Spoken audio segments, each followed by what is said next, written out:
Breaking news Pavagada ಸುದ್ದಿ ಅದ್ದೂರಿಯಾಗಿ entry ಕೊಟ್ಟ ಪಾವಗಡ ವಿಧಾನಸಭಾ ಕ್ಷೇತ್ರದ ಪಕ್ಷೇತರ ಅಭ್ಯರ್ಥಿ ಕೆಎಂ ಚೇತನ್ ಬಾಬು ಸುಮಾರು 500 ದ್ವಿಚಕ್ರ ವಾಹನಗಳು ಹಾಗೂ ಕಾರುಗಳೊಂದಿಗೆ ಭರ್ಜರಿ ರ್ಯಾಲಿ ಕಣಿವೆ ಶ್ರೀ ಲಕ್ಷ್ಮೀ ನರಸಿಂಹಸ್ವಾಮಿ ಶನಿ ಮಹಾತ್ಮ ಹಾಗೂ ಆಂಜನೇಯ ಸ್ವಾಮಿ ದೇವಾಲಯಗಳಲ್ಲಿ ವಿಶೇಷ ಪೂಜೆ ಬೀದಿ ಬದಿ ವ್ಯಾಪಾರಿಗಳು ಹಾಗೂ ಸಾರ್ವಜನಿಕರೊಂದಿಗೆ ತಾಲೂಕಿನ ಸಮಸ್ಯೆಗಳ ಕುರಿತು ಚರ್ಚೆ ರಾಯಲ್ ರೆಸಾರ್ಟ್ನಲ್ಲಿ ಸುದ್ದಿಗೋಷ್ಠಿ ನಡೆಸಿದ ಸ್ವತಂತ್ರ ಅಭ್ಯರ್ಥಿ ಕ್ಷೇತ್ರದ ಅಭಿವೃದ್ಧಿಗೆ ಬದ್ಧತೆ ವ್ಯಕ್ತಪಡಿಸಿದ ಕೆಎಂ ಚೇತನ್ ಬಾಬು ಆರೋಗ್ಯ ಶಿಕ್ಷಣ ಉದ್ಯೋಗ ಹಾಗೂ ನೀರಾವರಿಗೆ ಆದ್ಯತೆ ನೀಡುವ ಭರವಸೆ ಯುವಕರ ವಲಸೆ ಮತ್ತು ಅಂತರ್ಜಲ ಕುಸಿತ ಪಾವಗಡ ಪ್ರಮುಖ ಸಮಸ್ಯೆಗಳೆಂದು ಅಭಿಪ್ರಾಯ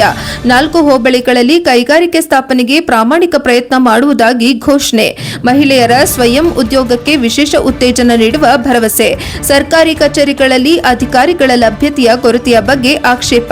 ಪಾವಗಡದಲ್ಲಿ ಮಿನಿ ವಿಧಾನಸೌಧ ನಿರ್ಮಾಣಕ್ಕೆ ಒತ್ತಾಯ ಕೆಲಸಗಳಿಗಾಗಿ ಬೆಂಗಳೂರು ಹಾಗೂ ತುಮಕೂರಿಗೆ ತೆರಳುವ ಪರಿಸ್ಥಿತಿ ತಪ್ಪಿಸಬೇಕು ಎಂದ ಚೇತನ್ ಬಾಬು ಗೆದ್ದರೂ ಸೋತರೂ ಪಾವಗಡದಲ್ಲೇ ಉಳಿದು ಸೇವೆ ಮಾಡುವುದಾಗಿ ಘೋಷಣೆ ಕಾಂಗ್ರೆಸ್ ಬಿಜೆಪಿ ಹಾಗೂ ಜೆಡಿಎಸ್ ಮತ ವಿಭಜನೆ ಉದ್ದೇಶವಿಲ್ಲ ಎಂದು ಸ್ಪಷ್ಟನೆ ಸ್ವತಂತ್ರ ಅಭ್ಯರ್ಥಿಯಾಗಿ ಜನರ ಆಶೀರ್ವಾದ ಕೋರಿದ ಚೇತನ್ ಬಾಬು ಪದ್ಮಶ್ರೀ ಪುರಸ್ಕೃತ ವಿನೋದ್ ಶ್ರೀವತ್ಸ ಶ್ರೀಧರ್ ರಾಜಣ್ಣ ತುಳಸಿರಾಮ್ ಸೇರಿದಂತೆ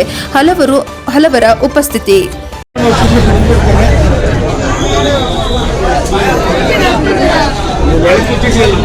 ಒಳ್ಳೆ ಕವರೇಜ್ ಮಾಡ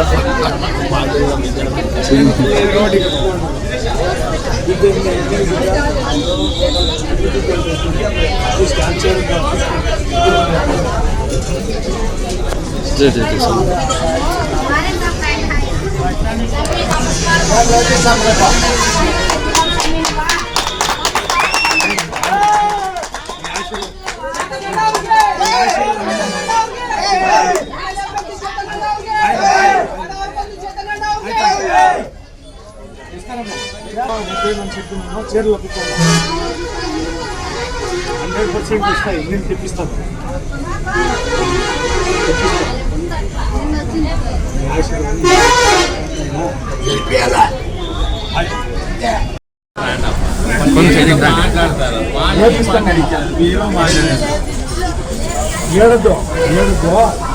ఏడు దండ చేస్తాను మీ కొడుకు కాదమ్మా అట్లా చేసి మీ కొడుకు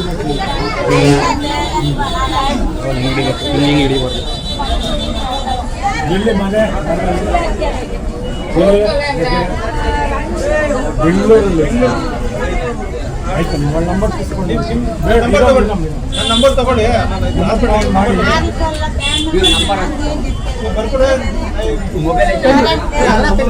ಪೇಪರ್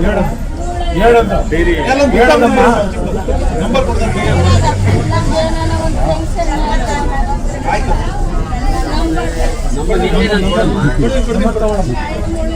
ಆಯ್ತಮ್ಮ ಸಹಾಯ ಮಾಡ್ತೀವಿ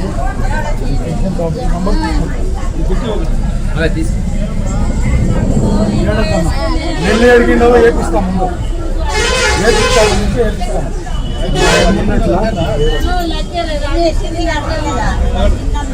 ಫೋನ್ ಮಾಡಿ ಮಾಡ್ಕೊಡ್ತೀನಿ ಆಸ್ಕಲ್ ಮಾಡಿ ಹೇಳ್ತೀನಿ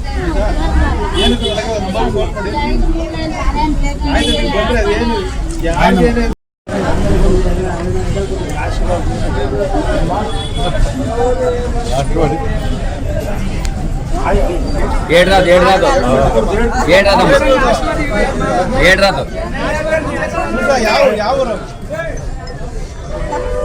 ಬಂದರೆ ಅದೇನು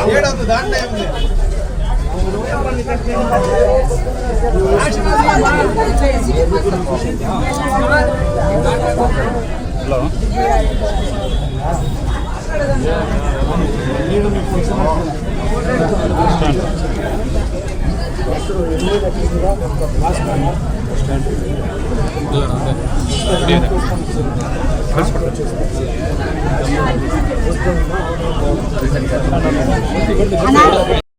ಮತ್ತಿಲ್ಲಿಂದ ತುಮಕೂರು ಬರ್ತಕ್ಕಂಥದ್ದು ಮತ್ತು ಇಲ್ಲಿಂದ ಬೆಂಗಳೂರು ಬರ್ತಕ್ಕಂಥದ್ದು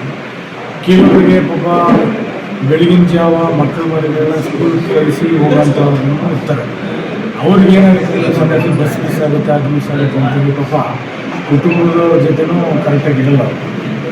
ಈಗ ನಮ್ಮ ಬಸ್ ಮಿಸ್ ಆಗುತ್ತೆ ಸಮಸ್ಯೆ ಆಗುತ್ತೆ ಮತ್ತು ತಡವಾಗ್ಬಿಟ್ರೆ ಕಂಪ್ನಿಯಲ್ಲಿ ಸೇರಿಸ್ಕೊಂತಾರೆ ಇಲ್ಲೋ ಗೊತ್ತಿಲ್ಲ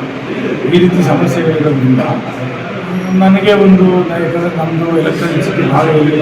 ಎರಡು ಗಾರ್ಮೆಂಟ್ಸ್ ಎಲ್ಲ ಇದ್ದಾವೆ. ಯೂನಿಟ್ ಇಲ್ಲೇ ಮಾಡೋಣ ಅಂತೇಳಿ ನನಗೆ ಒಂದು 2-3 ತಿಂಗಳಿಂದ ಬಂತು. ಅದನ್ನು ಮಾಡಿದ್ರೆ ಹೆಣ್ಮಕ್ಳಿಗೊಂದು ಉದ್ಯೋಗ ಸೃಷ್ಟಿ ಆಗುತ್ತಲ್ಲ, ಅದನ್ನು ಕಾನ್ಸೆಪ್ಟ್ ಮಾಡೋಣ ಅಂತಿತ್ತು. ಅದಾದ ನಂತರ ದೊಡ್ಡ ದೊಡ್ಡ ಕಾರ್ಮಿಕ ಇಂಡಸ್ಟ್ರಿಗಳು ಬೆಂಗಳೂರು ಭಾಗ ಮತ್ತು ನಮ್ಮ ಈ ಕಡೆ ಕೋಲಾರ, ತುಮಕೂರು ಈ ಭಾಗಕ್ಕೆ ಬರ್ತಕ್ಕಂಥದ್ದು ಇಂಡಸ್ಟ್ರೀಸ್ ಇದ್ದಾವೆ. ಈ ಕಡೆ ಡೈವರ್ಟ್ ಮಾಡಿದ್ರೆ ಇಲ್ಲಿರ್ತಕ್ಕಂಥ ಎಜುಕೇಟೆಡ್ ಕೆಲಸ, 10ನೇ ಕ್ಲಾಸ್ ಓದಿರ್ತಕ್ಕಂಥವ್ರು ಕೆಲಸ, ಮನೇಲಿ ಇರ್ತಕ್ಕಂಥ ಹೆಣ್ಮಕ್ಳು ಕೆಲಸ. ಈ ಕೆಲಸವನ್ನು ಮಾಡಿ ಮುಂದೆ ಕೆಲಸ ಮಾಡ್ತಾರೆ.